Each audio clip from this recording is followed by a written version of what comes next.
1971 की बात है। कम्युनिज्म वियतनाम के ऊपर अपने प्रशासन को मजबूत कर रहा था और बढ़ते हुए कम्युनिज्म के बीच में कई विश्वासी लोगों को विरोध और सताव का सामना करना पड़ा। यहाँ तक कई विश्वासियों को जेल में भी डाल दिया गया। जेल में डाले गए मसीह लोगों में से एक मसीह व्यक्ति था जिसका नाम हेन फेम था। हेन पढ़ा लिखा मसीह था। पढ़े लिखे होने की वजह से वो मसीह पासबानों और आर्मी के अफसर को प्रचार अंग्रेज से स्थानीय भाषा में अनुवाद करने में मदद करता था। सच्चे मन से पूरे देश में घूम घूम के परमेश्वर के दासों को प्रचार अनुवाद करने में मदद करता था हेन। जब सरकार विश्वासियों को जेल में डाल रहे थे, उन्हें लगा हेन कोई अमेरिकी जासूस है और उसे भी साथ में जेल में डाल दिया।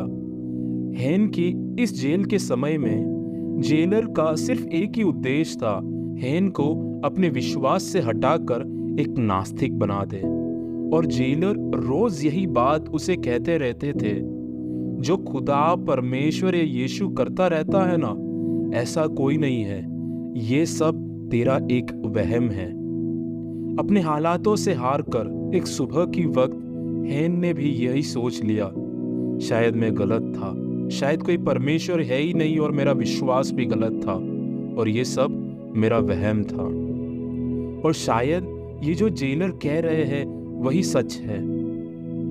और आखिर में उसने अपने मन में ठान लिया, आज से मैं प्रार्थना नहीं करूंगा, आज से मैं यीशु पे विश्वास नहीं करूंगा। उसी दिन जेलर ने हेन को बुलाया और जेल के सारे लैट्रिन्स को साफ करने का काम दिया। जेल का लैट्रिन इतना गंदा और बदबूदार था कि वहां साफ करना तो दूर, खड़े रहना भी मुश्किल था। कपड़ों के टुकड़ों से अपने मुंह और नाक को ठीक से कवर करते हुए वो लैट्रिन साफ करने लगा। एक लैट्रिन साफ करते वक्त उसके पैर से टकराकर कचरे का डब्बा नीचे गिर पड़ा। उस डब्बे में उसने एक कागज के टुकड़े को देखा जिस पे अंग्रेजी में कुछ लिखा हुआ था। गंदे से बदबू वाले और मल लगे हुए उस कागज के टुकड़े को उसने अपने हाथों से उठाकर कपड़ों से साफ करते हुए अपने जेब में रख लिया। वो बहुत खुश था कि उसे कई वक्त के बाद अंग्रेजी में कुछ पढ़ने को मिला है और अब वो रात होने का इंतजार कर रहा था। जैसे ही रात हुई और उसे महसूस हुआ कि सब सो चुके हैं, उसने एक छोटे से टॉर्च की रोशनी में उस कागज के टुकड़े को पढ़ने की कोशिश की और उस कागज के दाहिने कोने में लिखा हुआ था रोमी अध्याय 8। और वो अचंभित हो गया और चौंकते हुए कागज के टुकड़े को पढ़ने लगा और उसने पढ़ा, और हम जानते हैं कि जो लोग परमेश्वर से प्रेम रखते हैं उनके लिए सब बातें मिलकर भलाई को उत्पन्न करती है, अर्थात उनके लिए जो उसकी इच्छा के अनुसार बुलाए हुए हैं। सो हम इन बातों के विषय में क्या कहें? यदि परमेश्वर हमारी ओर है तो हमारा विरोधी कौन हो सकता है? जिसने अपने निज पुत्र को भी न रख छोड़ा परंतु उसे सबके लिए दे दिया, वह उसके साथ हमें और सब कुछ क्यों कर ना देगा? कौन हमें मसीह के प्रेम से अलग करेगा? क्या क्लेश या संकट या उपद्रव या अकाल या नंगाई या जोखिम या तलवार? परंतु इन सब बातों में हम उसके द्वारा जिसने हमसे प्रेम किया है जयवंत से भी बढ़कर है।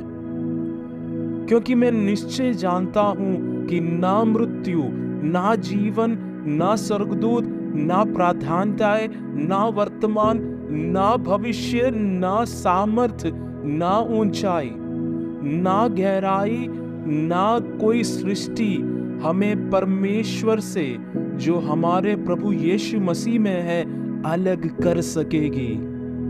और ये पढ़ते ही हेन भिलक भिलक कर रोते हुए परमेश्वर से माफी मांगते हुए प्रार्थना करने लगा।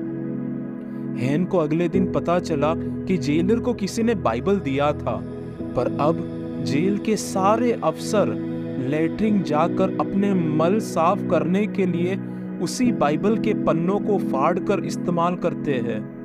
हैन तुरंत ही जेलर के पास गया और उनसे पूछा कि क्या मैं रोज लेटरिन साफ कर सकता हूं? और वो रोज खुशी के साथ लेटरिन साफ करने लगा। और रोज हैन गंदे से और मन लगे बाइबल के पन्नों को अपने कपड़ों से साफ करते हुए खुशी से अपने पास छुपा के रखने लगा। और ऐसे करते करते जेल से भागने से पहले उसने नए नियम के बहुत ज्यादा भागों को अपने साथ इकट्ठा कर लिया था। हैन के सबसे बुरे और गंदे पल में परमेश्वर का वचन उसका बल बना। हैन के निर्बल और टूटे हुए अवस्था के बीच में परमेश्वर का वचन उसका सुकून बना। आपके विश्वास की यात्रा में, जीवन के उठते हुए सवालों के बीच में, जब आपको कुछ समझ ना आए, जब आपको लगे सब नष्ट हो गया, मेरा परिवार खत्म हो जाएगा, मेरा जीवन खत्म हो जाएगा, अब मेरे लिए कोई और चारा नहीं है, मेरा जीवन ऐसे ही खत्म हो जाएगा।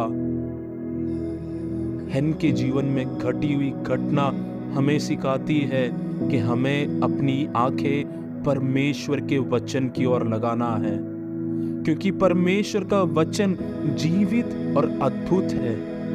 ये वचन निर्बल को बल, टूटे हुए को सुकून और हारे हुए को जीत की आशा यीशु मसीह में देता है।